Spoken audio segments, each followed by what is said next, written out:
Yes मित्रों, chapter 2 ना next topic तरफ जઈએ છીએ ડાઇલેક્ટ્રિક એન્ડ પોલેરાઇઝેશન. પોલેરાઇઝેશન એટલે કે ધ્રુવીભવન. ડાઇલેક્ટ્રિક સ્ટાર્ટ કરીએ પહેલા ડાઇલેક્ટ્રિકથી.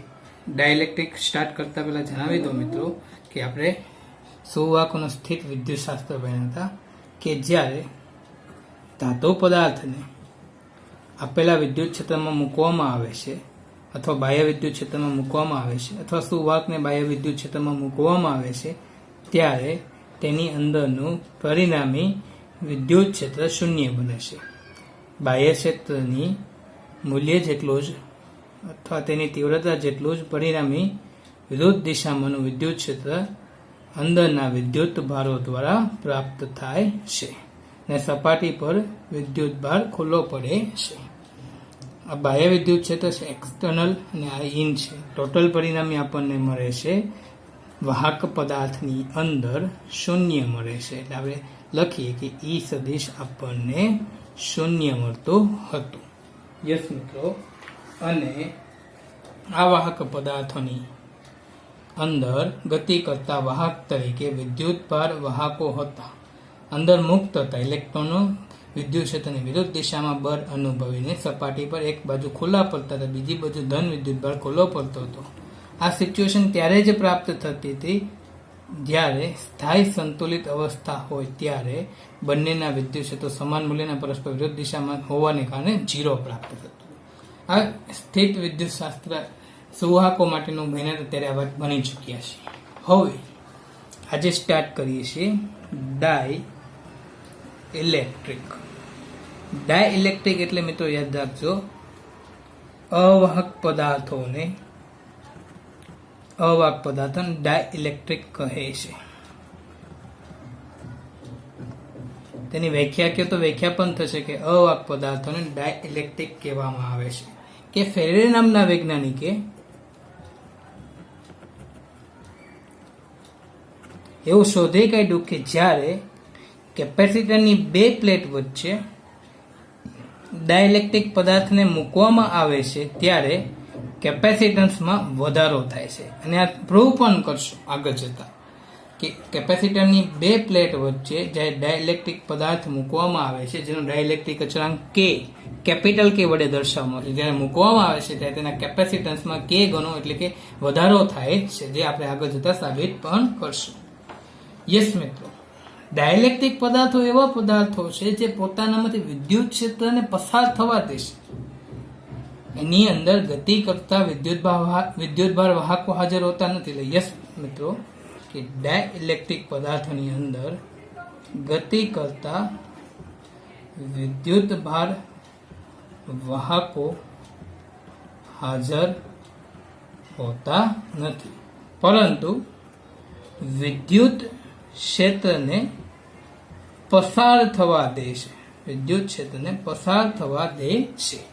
યસ મિત્રો, અને આવા ડાઇલેક્ટ્રિક પદાર્થોની અંદર વિદ્યુત ભારોની એટલે કે અવાહક પદાર્થોની અંદર ગતિ શક્ય હોતી નથી, પરંતુ જ્યારે તેને વિદ્યુત ક્ષેત્ર લાગુ પાડવામાં આવે ત્યારે તેમાં ડાયપોલ પ્રેરિત થતી હોય છે. જ્યારે તેને સમાંતર પ્લેટ કેપેસિટર વચ્ચે વિદ્યુત ક્ષેત્ર લાગુ પાડવામાં આવે છે ત્યારે તેની અંદર ડાયપોલ પ્રેરિત થતી હોય છે. અને યસ મિત્રો, નેક્સ્ટ પોઈન્ટ જે લખું છું તે આગળ જતા આપણે અધ્રુવીય અણુઓ તથા ડાઇલેક્ટ્રિક પદાર્થને જે સમાંતર પ્લેટ કેપેસિટરમાં મૂકવામાં આવે છે ત્યાર માટે સાબિત પણ કરશું કે આવો પોઈન્ટ છે કે આ બધી જ આણ્વિક ડાયપોલની સામૂહિક અસર ડાઇલેક્ટ્રિકની સપાટી પર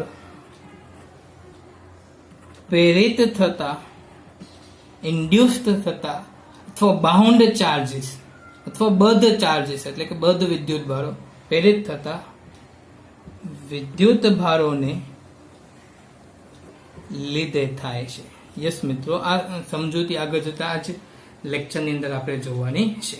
યસ મિત્રો, જ્યારે કેપેસિટરની બે પ્લેટ વચ્ચે અથવા કોઈ પણ જગ્યાએ વિદ્યુત ક્ષેત્રની અંદર જ્યારે ડાઇલેક્ટ્રિક સબસ્ટન્સ મૂકવામાં આવે છે ત્યારે પરિણામી વિદ્યુત ક્ષેત્રમાં ઘટાડો થાય છે, જેનો આધાર ડાઇલેક્ટ્રિકના પ્રકાર પર રહેલો છે. જેનો આધાર ડાઇલેક્ટ્રિકના પ્રકાર પર રહેલો છે. યસ મિત્રો, હવે એક આપણે અવાહક પદાર્થ લઈએ. અવાહક પદાર્થ તરીકે તમે અહીંયા ડાઇલેક્ટ્રિક પદાર્થ તરીકે તમે અહીંયા ગ્લાસ લઈ શકો છો, અબરખ લઈ શકો છો, માઇકા શીટ લઈ શકો છો, જે બધા ડાઇલેક્ટ્રિકના ઉદાહરણ છે, જેના પર હું વિદ્યુત ક્ષેત્ર લાગુ પાડું છું. મહદ અંશે ઓછા વિદ્યુત ભાર વાહકો દ્વારા પરિણામી વિદ્યુત ક્ષેત્રની તીવ્રતા શૂન્ય પ્રાપ્ત થતી નથી. ટોટલ શૂન્ય પ્રાપ્ત થતું નથી. આ બાહ્ય વિદ્યુત ક્ષેત્રને આપણે E0 સદિશ વડે દર્શાવીએ તો વિદ્યુત ભાર વાહકો જે મહદ અંશે એટલે કે ઓછા છે, એટલે કે અવગણ્ય હશે, તેવા દ્વારા પ્રાપ્ત થતું વિદ્યુત ક્ષેત્રની તીવ્રતા ઇન કહો એટલે કે અંદર રહેલા વિદ્યુત ભારોને કારણે. હવે જુઓ તો તમે E0 નું મૂલ્ય ઇન કરતા વધુ હશે.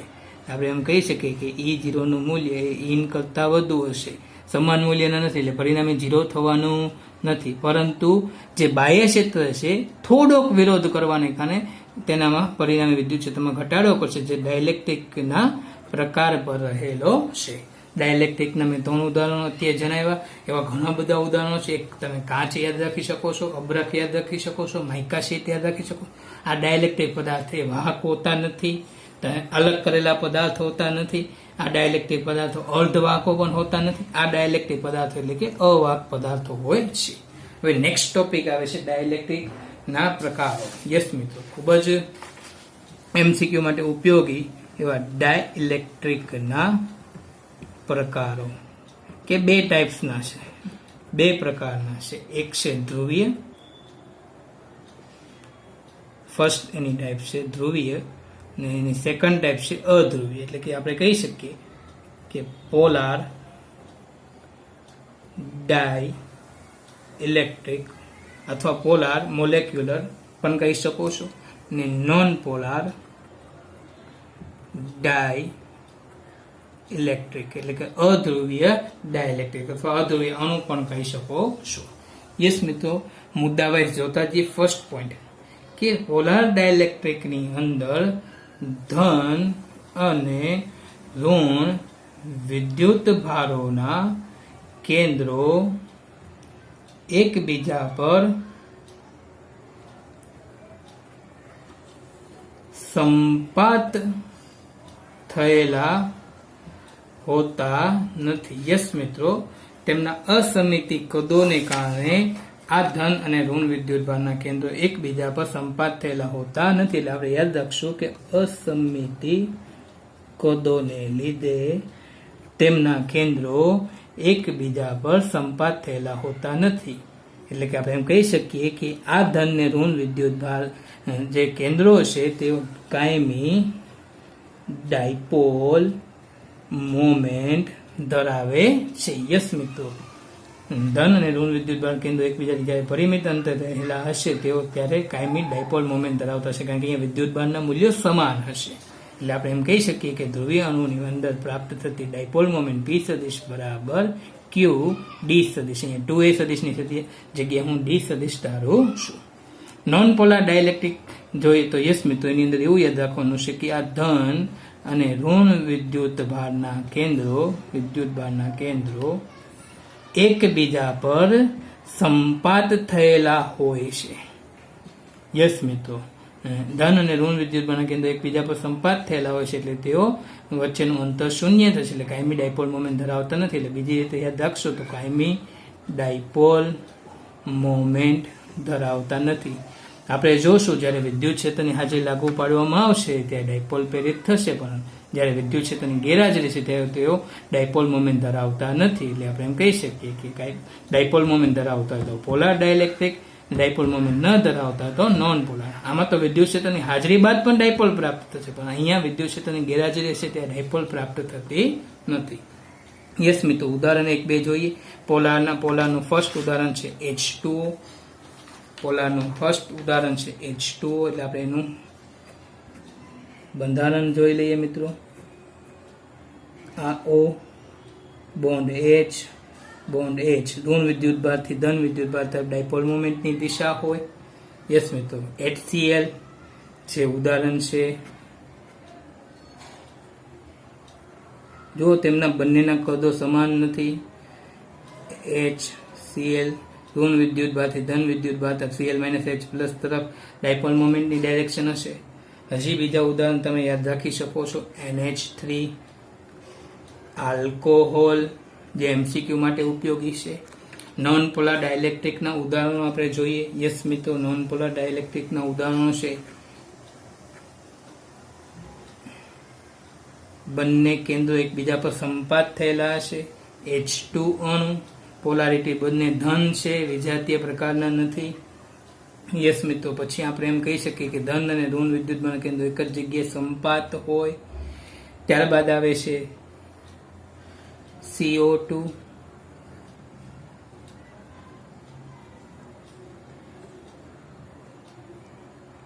જે નોન પોલાર છે. અને હજી તમે યાદ રાખી શકો છો O2. એટલે 3 ઉદાહરણ તમારે નોન પોલારના યાદ રાખવાના છે.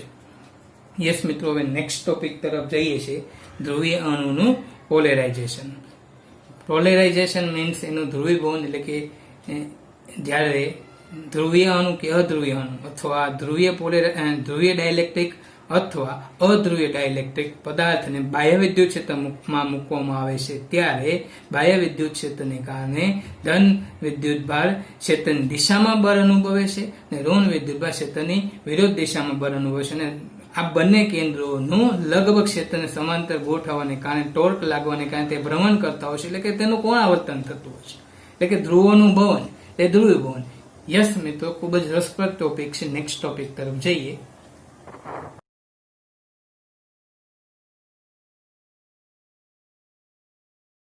મિત્રો, નેક્સ્ટ ટોપિક છે ધ્રુવીય અણુનું પોલેરાઇઝેશન, અથવા એમ કહી શકીએ કે પોલાર ડાયલેક્ટ્રિકનું પોલેરાઇઝેશન. ધ્રુવીય અણુની અત્યારે ચર્ચા કરી કે અસમિતિ કદોને કારણે તેમના કેન્દ્રો એકબીજા પર સંપાત થયેલા હોતા નથી, એટલે તેઓ કાયમી ડાયપોલ મોમેન્ટ ધરાવતા હોય છે. હવે જે વિદ્યુત ક્ષેત્રની ગેરહાજરી હોય તે આપણે જોઈ શકીએ છીએ કે એક પદાર્થ લઈએ છીએ, ધ્રુવીય અણુ, જેની અંદર ઘણા બધા આવેલા છે. એક ડાયલેક્ટ્રિક પદાર્થ છે જેની અંદર ઘણા બધા ધ્રુવીય અણુ આવેલા છે, જેમાં રહેલી ડાયપોલ્સની દિશા અસ્તવ્યસ્ત હોય છે. એટલે કે અહીંયા જેટલી પણ ડાયપોલ મોમેન્ટ છે તેની દિશા મેળવવા જશો, ઋણ વિદ્યુત ભારથી ધન વિદ્યુત ભાર તરફ, ઋણ વિદ્યુત ભારથી ધન વિદ્યુત ભાર તરફ, ઋણ વિદ્યુત ભારથી ધન વિદ્યુત ભાર તરફ, ઋણ વિદ્યુત ભારથી ધન વિદ્યુત ભાર તરફ. એટલે કે અહીંયા આકૃતિ પરથી જ જોઈ શકાય છે કે ડાયપોલની ચાક માત્રાઓ જેટલી પણ છે, તો ડાયપોલ્સની જેટલી પણ ડાયરેક્શન છે તેમની દિશા અસ્તવ્યસ્ત છે. ક્યારે? જ્યારે બાહ્ય વિદ્યુત ક્ષેત્રની ગેરહાજરી હોય, એટલે આપણે કહી શકીએ કે ડાયપોલ અસ્તવ્યસ્ત ગોઠવાયેલી હોય છે. એન્ડ મિત્રો, એવું પણ કહીએ કે આ જે ધ્રુવીય પદાર્થ છે, જે ધ્રુવીય ડાયલેક્ટ્રિક સબસ્ટન્સ છે, તેની અંદર એકમ કદ દીઠ, એટલે કે પદાર્થે રોકેલા કદ દીઠ, એટલે આપણે એમ કહી શકીએ એકમ કદ દીઠ બધી જ ચાક માત્રાઓ, એકમ કદ દીઠ રોકેલી કુલ ચાક માત્રાઓ, બધી જ ચાક માત્રાઓ, એટલે કે ટોટલ ચાક માત્રા PT વડે દર્શાવી તો જે શૂન્ય થશે. પરસ્પર વિરુદ્ધ દિશામાં ડાયપોલ મોમેન્ટ ને કારણે ટોટલ ચાક માત્રા શું થશે? 0 થશે. ક્યારે? જ્યારે વિદ્યુત ક્ષેત્રની ગેરહાજરી હશે ત્યારે. એટલે એકમ કદ દીઠ બધી જ ડાયપોલ્સને કારણે પરિણામી ડાયપોલ ચાક માત્રા શું હોય છે? શૂન્ય હોય છે. હવે આ પોલાર ડાયલેક્ટ્રિક પદાર્થને જ્યારે વિદ્યુત ક્ષેત્રની હાજરી આપવામાં આવે, યસ મિત્રો, નેક્સ્ટ ટોપિક આવે છે બાહ્ય વિદ્યુત ક્ષેત્રની હાજરીમાં. યસ મિત્રો, તમે અહીં આકૃતિમાં જોઈ શકો છો કે અહીંયા બધી ડાયપોલ્સ જ્યારે વિદ્યુત ક્ષેત્ર નથી ત્યારે અસ્તવ્યસ્ત ગોઠવાયેલી છે, અનપોલેરાઇઝ લખેલું છે. યસ મિત્રો, હવે નેક્સ્ટ પોઈન્ટ, જ્યારે બાહ્ય વિદ્યુત ક્ષેત્રની હાજરી આપવામાં આવે છે ત્યારે શું કરતી હોય છે ડાયપોલ્સ? સૌપ્રથમ કે ડાયપોલ્સમાં ધન વિદ્યુત ભાર પર ક્ષેત્રની દિશામાં બળ લાગતું હશે અને ઋણ વિદ્યુત ભાર પર ક્ષેત્રની વિરુદ્ધ દિશામાં બળ લાગતું હશે.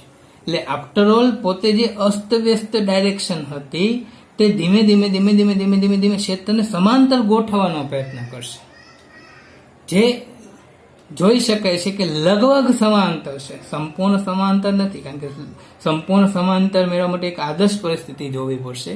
તે કહી શકીએ કે બાહ્ય વિદ્યુત ક્ષેત્રની જ્યારે હાજરી આપવામાં આવે છે ત્યારે ક્ષેત્રને લીધે ડાયપોલ્સ બધી ક્ષેત્રને સમાંતર ગોઠવવાનો પ્રયત્ન કરતી હોય છે. જે નીચેની આકૃતિમાં તમે જોઈ શકો છો કે બધી જ ડાયપોલ્સ ક્ષેત્રને સમાંતર ગોઠવવાનો પ્રયત્ન કરે છે. લગભગ સમાંતર છે, સંપૂર્ણ સમાંતર નથી. યસ મિત્રો, તો ફર્સ્ટ પોઈન્ટ. નેક્સ્ટ પોઈન્ટ તરફ જઈએ કે જ્યારે ધ્રુવીય અણુને બાહ્ય વિદ્યુત ક્ષેત્ર લાગુ પાડવામાં આવે છે તો લાગુ પાડતા દરેક અણુકીય ડાયપોલ્સ પર, દરેક અણુકીય એટલે કે આ ડાયપોલ, આ ડાયપોલ, આ ડાયપોલ, દરેક અણુકીય ડાયપોલ્સ પર ટોર્ક લાગવાથી તે ભ્રમણ કરશે. યસ મિત્રો, આપણે ભણી ચૂકીએ છીએ 11 સાયન્સની અંદર, ચેપ્ટર નંબર 7 ની અંદર, જ્યારે ડાયપોલ્સ પર લાગતા અથવા કોઈ ધન અને ઋણ વિદ્યુતભારના કેન્દ્રો પર લાગતું બળ એવા પ્રકારનું છે જેઓ બળયુગ્મની રચના કરતા છે. આપણે એવું પણ ભણી ગયા છે કે આપેલા કોઈ કણ પર અથવા જે કોઈ સ્થાન પર બળ લાગે છે, જો તે લંબ અંતરે બળ લાગતું હોય છે તો ટોર્ક લાગશે. અથવા એવું પણ કહી શકીએ કે એક રેખસ્થ ન હોય તેવા બળોની જોડ બળયુગ્મની રચના કરે છે. આપણે ઉદાહરીએ કે આ ડાયપોલ્સને હું લઉં છું ધ્યાનમાં, તો ધન વિદ્યુતભાર પર કેન્દ્રની ક્ષેત્રની દિશામાં બળ લાગશે, ઋણ વિદ્યુતભાર પર ક્ષેત્રની વિરુદ્ધ દિશામાં બળ લાગશે. યસ મિત્રો, એક રેખસ્થ ન હોય તેવા બે બળો બળયુગ્મની રચના કરશે અને લંબ અંતરે તેના પર શું લાગશે? ટોર્ક લાગશે.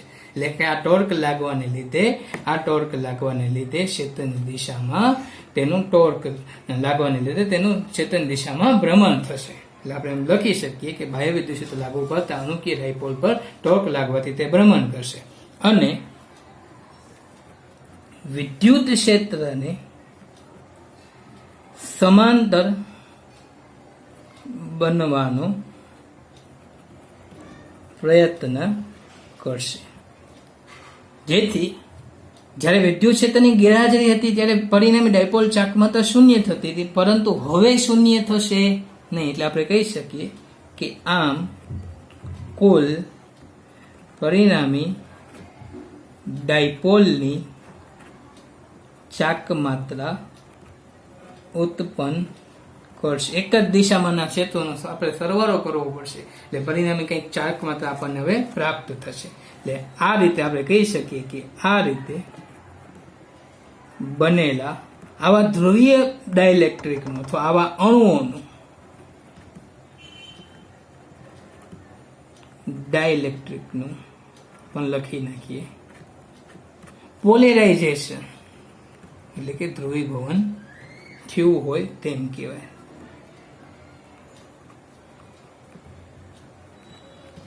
યસ મિત્રો, નેક્સ્ટ પોઈન્ટ લઈએ, અસરો. કે ધ્રુવીભવનનું પ્રમાણ કે ડાયપોલની અધ્રુવીય કે ધ્રુવીય અણુ હોય કે તેનું ધ્રુવીભવનનું પ્રમાણ બે પરસ્પર વિરોધ પરિબળોની સાપેક્ષ પ્રબળતા પર રહેલો છે. એટલે પોલેરાઇઝેશનનું પ્રમાણ બે પરસ્પર વિરોધી એવા પરિબળો એટલે કે ડાયપોલ્સની વાત છે, બળોની સાપેક્ષ પ્રબળતા પર રહેલો છે. યસ મિત્રો, નેક્સ્ટ પોઈન્ટ જોઈએ છે કે જ્યારે આપણે ધ્રુવીય ડાયલેક્ટ્રિક અથવા અધ્રુવીય ડાયલેક્ટ્રિકની વાત કરીએ તે ધ્રુવીય ડાયલેક્ટ્રિકની વાત કરીએ છીએ કે જ્યારે એટલે કે મિત્રો ઉષ્મીય દોલનોને લીધે ડાયપોલની ચાકમાત્રા વિદ્યુત ક્ષેત્રને સમાંતર સ્થિતિમાંથી પણ આગળની દિશામાં ચલયમાન બને છે. ઉષ્મીય દોલનોને લીધે જે સમાંતર બનેલી છે, લગભગ સમાંતર બનેલી જે ડાયપોલ્સ છે તે ક્ષેત્રમાં સમાંતર જ ઉષ્મીય દોલનોને લીધે ચલયમાન બને છે. યસ મિત્રો, નેક્સ્ટ પોઈન્ટ તરફ જઈએ જે તમારા એક્સ્ટ્રા નોલેજ માટે છે કે જ્યારે તાપમાન T હોય કે આ ધ્રુવીય અણુ પર લાગુ પાડેલું તાપમાન T હોય તો અણુ દીઠ એક આણ્વિક ડાયપોલ દીઠ સરેરાશ ઉષ્મીય ઉર્જા પ્રાપ્ત થવી જોઈએ 3/2 kBT જેટલી. યસ મિત્રો, 11મા ધોરણનું સૂત્ર બનીને આવ્યા છે ઉષ્મીય ઉર્જા 3/2 kBT, જ્યાં kB બોલ્ટ્ઝમેન અચળાંક છે અને T તાપમાન છે. આ ઉર્જા ડાયપોલની વિદ્યુત ક્ષેત્રમાંની સ્થિતિ ઉર્જા એટલે કે U બરાબર -P સદિશ ડોટ E સદિશ જેટલી સમાન બને, બંને સમાન થાય તેવી જ સ્થિતિમાં ડાયપોલ સંપૂર્ણ ક્ષેત્રને સમાંતર બને છે, જે આપણી એક આદર્શ પરિસ્થિતિ છે. યસ મિત્રો, જ્યારે ઉષ્મીય ઉર્જા અને ડાયપોલ્સની સ્થિતિ ઉર્જા સમાન બને ત્યારે ડાયપોલ ક્ષેત્રને સમાંતર ગોઠવાય છે. અને એક નોટ્સ તરીકે એક પોઈન્ટ જણાવી દો, જે તમારા ડાયપોલ્સ માટેની અથવા ધ્રુવીય અણુ માટેની આદર્શ પરિસ્થિતિ છે કે આપણે એવું કહી શકીએ કે 0 કેલ્વિન તાપમાને તેની ઉષ્મીય ઉર્જા શૂન્ય થવાથી અથવા શૂન્ય હોવાથી ડાયપોલ્સ વિદ્યુત ક્ષેત્રને સમાંતર ગોઠવાઈ જાય છે. એટલે આપણને U બરાબર P સદિશ પરથી આપણે કહી શકીએ કે આ સ્થિતિમાં આટલી ઉર્જા પ્રાપ્ત થવાને કારણે ડાયપોલ્સ સમાંતર ગોઠવાય છે. યસ મિત્રો, ખૂબ જ રસપ્રદ ટોપિક હતો. તમારી ટેક્સ્ટબુકની અંદર એનસીઈઆરટી સિલેબસની ટેક્સ્ટબુકની અંદર સરસ રીતે એક્સપ્લેન કરેલું છે. એને રિવાઇઝ કરજો. મે બી ક્યારે પણ બોર્ડ દ્વારા 2 or 3 માર્ક્સની અંદર પૂછી શકાય છે. હવે નેક્સ્ટ ટોપિક આવે છે નોન પોલાર ડાયલેક્ટ્રિક. મિત્રો, નેક્સ્ટ ટોપિક છે નોન પોલાર ડાયલેક્ટ્રિક. એટલે કે સ્ટાર્ટ કરીએ. નોન પોલાર ડાયલેક્ટ્રિક એટલે કે આપણે ભણ્યા હતા નોન પોલાર એટલે કે અધ્રુવીય અણુની વાત ચર્ચા કરી હતી કે જેમના કેન્દ્રો એકબીજા પર સંપાત થયેલા હોય, કાયમી ડાયપોલ મોમેન્ટ ન ધરાવતા હોય તેવા અણુને નોન પોલાર કહેવાય. તો જો વિદ્યુત ક્ષેત્રની ગેરહાજરી હશે ત્યારે અધ્રુવીય અણુ પર ધન અને ઋણ વિદ્યુતભારના કેન્દ્રો એક જ સ્થાને સંપાત થવાથી તેમના બંને કેન્દ્રો વચ્ચેનું સ્થાન 0 થવાને કારણે ડાયપોલ મોમેન્ટ P સદિશ બરાબર Q D સદિશ શું થશે? 0 થશે. અહીંયા વિદ્યુત ક્ષેત્ર પણ શું છે? 0 છે. વિદ્યુત ક્ષેત્ર પણ લાગુ પાડેલું નથી, એટલે વિદ્યુત ક્ષેત્રની ગેરહાજરી છે. હવે આ જ અણુને જ્યારે ક્ષેત્ર લાગુ પાડવામાં આવે છે ત્યારે તેમના ધન અને ઋણ વિદ્યુતભારિત કેન્દ્રો સ્થાનાંતરિત થાય છે. ધન વિદ્યુતભારિત કેન્દ્ર ક્ષેત્રની દિશામાં સ્થાનાંતરિત થાય છે અને ઋણ વિદ્યુતભારિત કેન્દ્ર ક્ષેત્રની વિરુદ્ધ દિશામાં સ્થાનાંતરિત થાય છે. અને બંને વચ્ચેનું અંતર D સદિશ જેટલું પ્રાપ્ત થાય છે. હવે યસ મિત્રો, ઋણ વિદ્યુતભારથી ધન વિદ્યુતભાર તરફની ડાયપોલ મોમેન્ટ એટલે કે વિદ્યુત ક્ષેત્રની દિશામાં એક ડાયપોલ પ્રેરિત થાય છે. બંને કેન્દ્રોનું ધ્રુવીભવન થવાને કારણે ધન વિદ્યુતભાર હંમેશા ક્ષેત્રની દિશામાં બળ અનુભવશે, ઋણ વિદ્યુતભાર હંમેશા ક્ષેત્રની વિરુદ્ધ દિશામાં બળ અનુભવશે. એટલે કે બંને કેન્દ્રોનું એક સ્થાનેથી બીજા સ્થાને ચલયમાન બને એટલે કે ડાયપોલ્સ પ્રેરિત થાય. એટલે કે P સદિશ બરાબર આપણે એમ કહી શકીએ કે અહીંયા P સદિશ 0 પણ નથી જ્યારે વિદ્યુત ક્ષેત્રની હાજરી આપવામાં આવી ત્યારે. એટલે આપણે કહી શકીએ કે Q D સદિશ પણ હવે 0 નથી. જ્યારે અધ્રુવીય અણુ પર ક્ષેત્રની ગેરહાજરી હતી ત્યારે ચાક માત્ર 0 હતી, પણ જ્યારે ક્ષેત્ર લાગુ પાડવામાં આવે છે ત્યારે ડાયપોલ્સ પ્રેરિત થાય છે. પોલેરાઇઝેશનને કારણે, ધ્રુવીભવનને કારણે, ધ્રુવોનું ભવન થવાને કારણે ડાયપોલ્સ પ્રેરિત થાય છે. યસ મિત્રો, ફરીથી એકવાર એક્સપ્લેન કરું છું કે જ્યારે અધ્રુવીય અણુને સમાન વિદ્યુત ક્ષેત્રમાં મૂકવામાં આવે છે ત્યારે આ બંને કેન્દ્રો એટલે કે ધન વિદ્યુતભાર અને ઋણ વિદ્યુતભારના કેન્દ્રો પરસ્પર વિરોધ દિશામાં સ્થાનાંતરિત થાય છે અને ડાયપોલ મોમેન્ટ P સદિશ બરાબર Q D સદિશ જેટલી પ્રાપ્ત થાય છે. D સદિશ બંને વિદ્યુતભારો વચ્ચેનું અથવા બંને કેન્દ્રોને જોડતા વચ્ચેનું અંતર છે. ધન અને ઋણ વિદ્યુતભારનું મૂલ્ય Q જેટલું હશે. આમ અધ્રુવીય અણુની અંદર વિદ્યુત ક્ષેત્રની હાજરીમાં વિદ્યુત ડાયપોલ્સ પ્રેરિત થાય છે. યસ મિત્રો, નેક્સ્ટ પોઈન્ટ તરફ જઈએ.